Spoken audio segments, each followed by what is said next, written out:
उन्होंने कुछ ऐसा बात कह दी टाइम्स नाउ के टीवी चैनल पर जिससे मुसलमानों को, उनके जज्बात को, उनको दिली ठेस हुई। 10 दिन के बाद कैसे ख्याल है प्रधानमंत्री को, जबकि हर प्राइम टाइम शो लोग बोलते हैं प्रधानमंत्री खुद बैठकर देखते हैं। तो 10 दिन के बाद बीजेपी रिएक्ट करती है, और कब रिएक्ट करती है?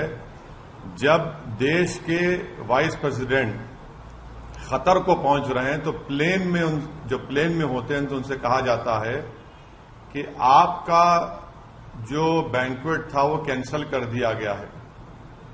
तो जब देश के वाइस प्रेसिडेंट खतर में होते हैं, खतर की सरकार हमारे देश के एम्बेसडर को बुलाकर उनसे कहती है कि आप माफी चाहें, क्योंकि बीजेपी के एक स्पोक्स पर्सन ने प्रॉफेट मोहम्मद सल्लल्लाहु अलैहि वसल्लम की शान में बकवास बकी है, झूठ बका है। तो उसके बाद आप देखते हैं कि फौरन बीजेपी हरकत में आती है और बीजेपी अपने नेशनल स्पोक्स पर्सन के खिलाफ उसको सस्पेंड करती है। मैं देश के प्रधानमंत्री को जब भिवंडी में मैं जनसभा को एड्रेस कर रहा था, उस वक्त भी प्रधानमंत्री से अपील किया कि आप देश के प्रधानमंत्री हैं, आप अपने नेशनल स्पोक्स पर्सन के खिलाफ एक्शन लीजिए। ये गलत कहा उन्होंने, मगर देश के प्रधानमंत्री टस से मस नहीं हुए। 10 दिन के बाद, क्योंकि गल्फ कंट्रीज में ये मसला बहुत बड़ा हो चुका था, इसलिए हालत मजबूरी में देश के प्रधानमंत्री ने अपने नेशनल स्पोक्स पर्सन के खिलाफ एक्शन लिया। ये सरासर गलत है। गलत इसलिए है क्योंकि एक्शन तो आपको 10 दिन पहले लेना था। जब मैं बहैसियत एक भारत के इंडियन सिटीजन के, मेरा मजहब मुसलमान, मैं मुसलमान हूं, हम आपसे अपील कर रहे हैं, डिमांड कर रहे हैं कि आप एक्शन लीजिए। अब एक्शन नहीं लेते आप, क्यों एक्शन नहीं लिया आप बताइए देश के प्रधानमंत्री? क्या असदुद्दीन ओवैसी का डिमांड, क्या असदुद्दीन ओवैसी की आवाज फॉरेन कंट्री के लीडर से कम है क्या? आप मेरे प्रधानमंत्री हैं, आपको मेरी बात सुननी चाहिए। आप फॉरेन कंट्रीज के लीडर्स को खुश करना चाहते हैं, आप उनकी तकलीफ को समझते हैं, हमारी तकलीफ को नहीं समझते। आप कौन समझेगा हमारी दिली तकलीफ को? और तीसरी बात यह है कि ये हमारे एम्बेसडर खतर के, वो कब से स्पोक्स पर्सन बन गए बीजेपी के? वो कब से कहना शुरू कर दिए फ्रिंज एलिमेंट?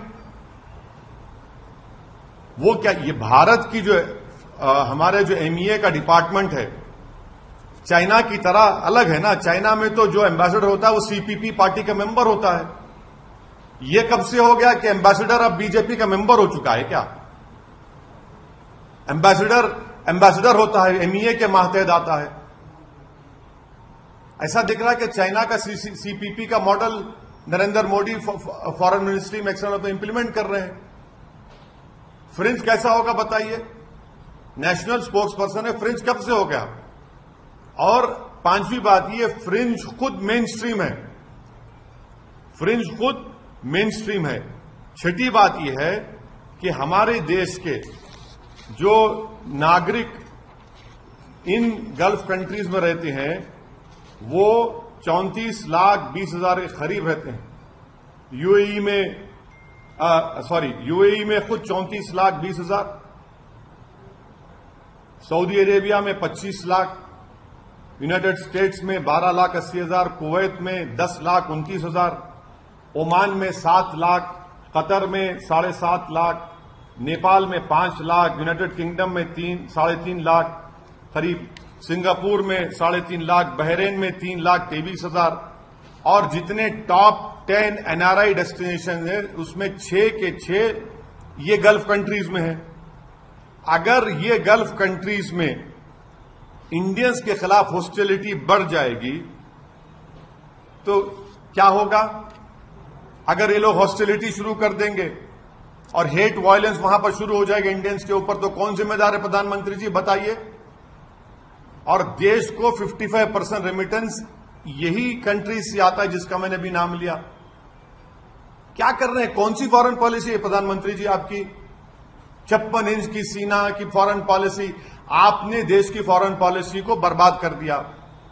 जो डोमेस्टिक हेट पॉलिटिक्स है वो फॉरेन पॉलिसी को आप कन्वर्ट कर दिए उसको, और उसका खैमियाजा हम देख रहे हैं कि कभी ऐसा नहीं हुआ कि देश के एम्बेसडर्स को कंट्रीज बुलाकर कह रहे हैं कि आपने गलत कहा, डिमांड्स दे रहे हैं कि आप माफी चाहिए, आप माफी चाहिए। ईरान के फॉरेन मिनिस्टर आइंदा हफ्ते आने वाले हैं। ईरान हमारे देश के एम्बेसडर को बुलाकर बोलता है कि आपने प्रॉफेट मोहम्मद सल्लल्लाहु अलैहि वसल्लम की इंसल्ट की है, माफी चाहिए। वाइस प्रेसिडेंट खतर में है, उनकी खतर मौजूदगी में एम्बेसडर को बुलाकर कहा जाता है कि इतनी बड़ी बेइज्जती भारत की। कौन सी फॉरेन पॉलिसी है? और मैं फॉरेन मिनिस्टर से पूछना चाह रहा हूं, India's internal matters now what is this, please tell us, बताइए। हमारा देश का अंदरूनी मामला आप सब जगह बोलते हैं जयशंकर साहब, ये कौन सा इंटरनल मैटर हो गया? अब ये इस तरह के बयानात देकर 10 दिन तक खामोश बैठकर और भारत के मुसलमानों को उनकी आवाज को नहीं सुनना प्रधानमंत्री की, ये प्रधानमंत्री भारत के मुसलमानों की नहीं बल्कि भारत के शहरियों की बेइज्जती कर रहे हैं। हम 10 दिन से पुकार रहे हैं, एफआईआर रजिस्टर करा रहे हैं कि एक्शन लीजिए, मगर आप अब एक्शन किस पे लेते? कानपुर पे एक्शन लेते जहां पर 34 मुसलमानों पर एनएसए लग गया, और आपके स्पोक्स पर्सन आराम से अपने घर में बैठिए, कोई उन पर एक्शन नहीं लेगा। अगर आज कोई फेसबुक पोस्ट पर या ट्विटर पर देश के प्रधानमंत्री के बारे में अनाप शनाप बक दे तो 24 घंटे के अंदर उसको अरेस्ट कर लिया जाता है, जेल में डाल दिया जाता है। कि देश के प्रधानमंत्री को अगर कोई अनाप शनाप बकेगा और प्रॉफेट मोहम्मद के बारे में अनाप शनाप बकेगा तो आप एक्शन नहीं लेंगे, देश के प्रधानमंत्री पे लेंगे।